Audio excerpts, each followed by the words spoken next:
नमस्कार। पॉलिटिक्स में आप सबों का स्वागत है। और आज हम पॉलिटिक्स में बात उस पॉलिटिक्स की कर रहे हैं जो पॉलिटिक्स हैरान करने वाला है। वाकई में वो पॉलिटिक्स जिस पॉलिटिक्स में मोदी हमेशा 56 इंच के सीना वाले मोदी की तरह एक्ट करते थे। कोई सोच नहीं सकता था कि मोदी की सरकार में लड़कों के सड़क पर आने के बाद इस्तीफा देना पड़ेगा। कोई सोच नहीं सकता था कि पार्लियामेंट की सेशन कांग्रेस चलने नहीं देगी और शाह और मोदी पार्लियामेंट में नहीं आएंगे। कोई सोच नहीं सकता था कि राहुल गांधी किसी मुद्दों को लेकर सड़क पर उतरे और मोदी की सरकार उनकी बात मान ले। जी हाँ, कॉकरोच पार्टी कहते थे कि झुकने वाले झुकेंगे जरूर, झुकाने वाला होना चाहिए। तो उस समय में हम लोगों को लगता था कि ना ना ना ना, मोदी सरकार तो इस्तीफा, राजनाथ सिंह कह भी रहे थे इस्तीफा तो नहीं देंगे। लेकिन आज जो कुछ भी हुआ, जंतर मंतर पर जो हुआ सबको पता ही, लेकिन आज जो हुआ वो हैरान करने वाली बात है। वाकई में मोदी सरकार बुरी तरह से डर चुकी है। चंद मिनट पहले तक मोदी सरकार के मंत्री जो गरज रहे थे, गिरिराज सिंह और जेपी नड्डा, हमारे गिरिराज दा भी एकदम उबाल मार रहे थे और वो उबाल मारते रह गए। दिल्ली की पुलिस ने एफआईआर दर्ज कर दी। जरा सुनिए जेपी नड्डा को भी, गिरिराज दा को भी और राहुल गांधी को भी। राहुल गांधी जी, आपसे मैं एक ही चीज पूछता हूं, 12 साल में एक भी देश के अंदर या देश के बाहर देश हित में आपका बयान आया हो? केवल देश को तोड़ना अगर नियति आपकी बन गई है तो देश के लोग कभी आपको माफ नहीं करेंगे। आज पूरा देश एक बार फिर से राहुल गांधी की उस सस्ती और ध्यान भटकाने वाली राजनीति का गवाह बन रही है, जिसका प्रदर्शन उन्होंने आज संसद मार्ग थाने के बाहर जो किया वो सबने देखा है। राहुल गांधी जी का आज का यह धरना न तो छात्रों के लिए है और न ही न्याय के लिए है।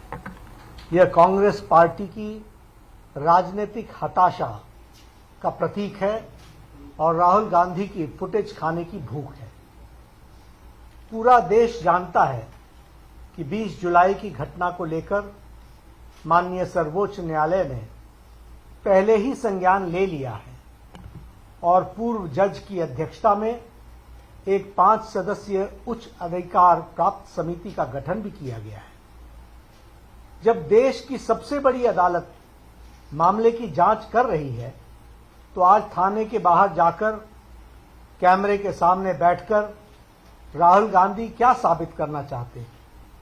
क्या नेता प्रतिपक्ष का देश की न्यायपालिका पर विश्वास नहीं है क्या? सच्चाई यह है कि राहुल गांधी खुद को सुर्खियों में जिंदा रखने के लिए यह कैमरा जीवी ड्रामा कर रहे हैं।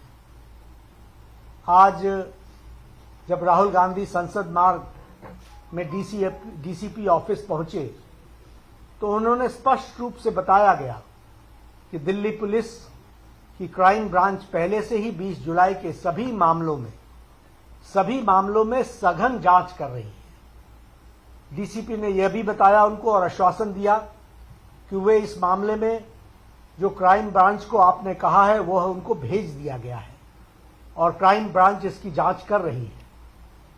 प्रशासन के इस स्पष्टीकरण के बावजूद धरने पर बैठ जाना राहुल गांधी के हठ योग को दर्शाता है और हठ योग के साथ साथ हताशा को भी दर्शाता है। इससे साफ हो जाता है कि उनका मकसद किसी को न्याय दिलाना या जांच करवाना नहीं है, बल्कि सिर्फ हंगामा खड़ा करके कानून व्यवस्था को चुनौती देना है। इस पूरे ड्रामे में और इस पूरे ड्रामे की अगर हम टाइमिंग को समझें तो हमें ध्यान में आएगा कि आज कांग्रेस पार्टी वंदे मातरम के मुद्दे पर, वंदे मातरम के विषय पर पूरे देश में चारों ओर से घिर चुकी है। राष्ट्रगीत के अपमान को लेकर जनता कांग्रेस से जवाब मांग रही है। कांग्रेस के एक बड़े नेता तिरंगे वाले केक को काटते हुए दिखाई दे रहे हैं। अपने इसी राष्ट्र विरोधी चेहरे को छिपाने के लिए और इस जो भारी फजीयत हुई है उससे ध्यान भटकाने के लिए राहुल गांधी ने आनन फानन में यह ध्यान भटकाने का यह नया ड्रामा रचा है। एम्स की रिपोर्ट, लेडी हार्डन की रिपोर्ट, जिसमें साफ लिखा है कि इनको एम्स की एरी, जिसमें साफ लिखा है कि इनके शरीर में 200 से ज्यादा छर्रे हैं, आंख में 3 छर्रे हैं, आंख इनकी खो गई है, उस आंख से वो नहीं देख पाएंगे और इनके दिल के पास, बिल्कुल दिल के पास छर्रे हैं जो छुए नहीं जा सकते हैं। दिल्ली पुलिस ने कहा कि हमने छर्रे नहीं चलाए, तो एक ही सवाल है, अगर आपने नहीं चलाए तो किसी ने तो ये छर्रे चलाए होंगे, शायद किसी और ने इन पर छर्रे चला दिए, और अगर किसी और ने नहीं चलाए तो पता नहीं, शायद इन्होंने ही छर्रे चला दिए हों। मगर क्राइम तो हुआ है क्योंकि इनके शरीर में छर्रे हैं। हम सिर्फ ये कह रहे हैं कि एफआईआर दर्ज कीजिए, एफआईआर दर्ज कीजिए। हिंदुस्तान का एक युवा है, उनकी मम्मी यहाँ पे ज्योति खड़ी है, उनके पिता दीपक है, साहिल है ये, और हम सिर्फ ये कह रहे हैं कि प्लीज एफआईआर दर्ज कीजिए। अंदर से हमें बताया जा रहा है कि देखिए ऊपर से ऑर्डर आया, एफआईआर नहीं हो सकता है।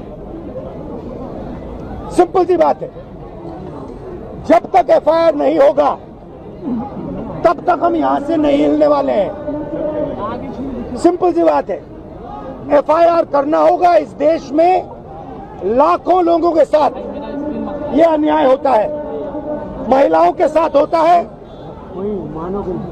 जिनका रेप किया जाता है उनके साथ होता है, गरीबों पर यह किया जाता है, हर रोज किया जाता है, और ये नई दिल्ली में कनॉट प्लेस में आपकी आंखों के सामने किया जा रहा है। इसीलिए हम सिर्फ एक मांग है हमारी, एफआईआर, डीडीआर और जो इन्वेस्टिगेटिव ऑफिसर है उसका आप नाम हमें बता दीजिए, हम चले जाएंगे। हम सिर्फ इस परिवार के लिए न्याय मांग रहे हैं। और हमें बताया जा रहा है कि हिंदुस्तान में युवा पर गोली चलाई जा सकती है। दिखाइए, यहाँ दिखाइए कि किस तरीके का आज हाई वोल्टेज ड्रामा हुआ। बीजेपी के तमाम योद्धा राहुल पर हमला करना शुरू कर दिए, अर्बन नक्सल तक कह दिए। लेकिन हुआ क्या, आखिरकार दिल्ली की सरकार, भारत की सरकार को झुकना पड़ा और पैलेट गन से घायल लड़के के बयान पर अज्ञात लोगों के खिलाफ एफआईआर दर्ज करनी पड़ी। यह संकेत है कि मोदी की सरकार पूरी तरह से डट चुकी है। जैसे ही अनिश्चितकालीन धरना पर बैठने की बात हुई, पूरी सरकार बैकफुट पर आ गई।